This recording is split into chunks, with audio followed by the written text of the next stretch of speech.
کہ میں ہندو جن ہوں، میں خود ایک مسلمان جن ہوں، یہ مجھ پر کیا پڑھائیاں کرے گا؟ میں ایک بہت طاقتور عامل جن ہوں جو جہاں چاہے منٹوں میں پہنچ جاتا ہے۔ ابھی تھوڑی دیر میں تم لوگوں کو خود پتا چل جائے گا۔ یہ کہہ کر اس جن کی آواز تو بند ہو گئی تھی۔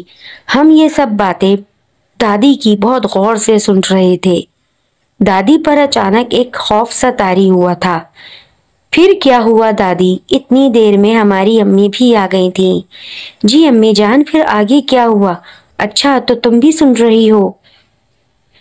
ظاہر ہے ہماری یہ خاندان کی ایک ایسی بات ہے جو کہ میں جانتی ہی نہیں ہوں، اور آپ کے بھی بچپن کا واقعہ ہے، تو پھر مجھے سن کر دکھ ہی ہو رہا ہے، خوشی تو نہیں ہو رہی۔ ہاں یہ بات تو ہے بیٹی، بیٹھ جاؤ۔ تھوڑی ہی دیر نہ گزری تھی کہ باہر سے امی کی چیخنے کی آوازیں آنے لگی۔ کمرے میں سلطانہ غائب ہو گئی ہے۔ میرے پلک جھپکتے ہی سلطانہ غائب ہوئی ہے۔ میں جو باہر بیٹھی تھی ایک دم سے امی کی چیخ سے باہر آئی۔ امی کہاں گئیں پھپھو؟ پتہ نہیں بیٹا کہاں گئیں پھپھو، لیکن وہ جہاں کہیں بھی ہوں گی نہ جانے کس حال میں ہوں گی۔ یہ کہہ کر امی بے ہوش ہو گئی تھیں۔ بھاگم بھاگ سب نیچے آ گئے تھے۔ تائی، چچی اور بھی لوگ اکٹھے ہو گئے تھے، لیکن افسوس ہماری سلطانہ پھپھو آنکھوں ہی آنکھوں میں غائب ہو گئی۔ وہ جن ہماری پھپھو کو شاید اپنے ساتھ لے گیا تھا، وہ تھی ہی اتنی پیاری، وہ تھی ہی اتنی نازک۔ اس دن کا دن کے بعد کچھ ہی روز نہ گزرے تھے کہ میرے دادا بھی اس دنیا سے چلے گئے، اور پھر باقی نظام میرے ابو نے ہی سنبھالا تھا۔ دادا کی قبر آج بھی مردان میں ہے، اور وہ حویلی ہم چھوڑ کر ہمیشہ کے لیے کچھ آگے ہی فاصلے پر شفٹ ہو گئے تھے، اور اس حویلی پر ہم نے تالا مار دیا تھا۔ اب تو خیر ہمیں نہیں معلوم کہ وہ حویلی آگے چل کے ابو جان نے شاید بیچ دی ہو، کچھ نہیں پتا۔ لیکن جب ہمارا ہوش ہم نے سنبھالا تو ہماری شادی ہو گئی، اور ہمیں قسم دی گئی تھی کہ یہ واقعہ کبھی کسی سے شیئر نہ کریں کہ ہماری ایک پھپھو کو ایک جن لے گیا تھا۔ تو پھر آج کیسے یاد آئی؟ ارے اب تو میرے بھی قبر میں پیر لٹک رہے ہیں، مجھے کیا معلوم اللہ کے گھر سے کب بلاوا آ جائے۔ تم بچوں کو بتانے کا مقصد یہ تھا کہ کبھی بھی کوئی بند جگہ یا ایسے دروازے جہاں عجیب و غریب قسم کے تالے پڑے ہوں ان کو ہاتھ نہ لگانا، یا ایسی بوسیدہ کتابیں جن پر دھول مٹی جمی ہوں ان کو بھی ہاتھ نہ لگانا، اور کسی ایسی جگہ سے محبت نہ کرنا جو سناٹے سے بھری ہو۔ اور جب کوئی نیا مکان لیا جائے تو ہر جگہ اپنی مرضی سے گھسا نہیں جاتا جب تک کہ بڑوں کی اجازت حاصل نہ ہو جائے۔ یہ واقعہ ایک ایسا واقعہ تھا جس نے ہمیں کافی اداس کیا، لیکن ہمیں ایک سبق بھی حاصل ہوا تھا، اور ساتھ میں ہمیں یہ بات بھی پتہ چلی کہ جنات انسانوں کو لے کر اپنی دنیا میں بھی چلے جاتے ہیں۔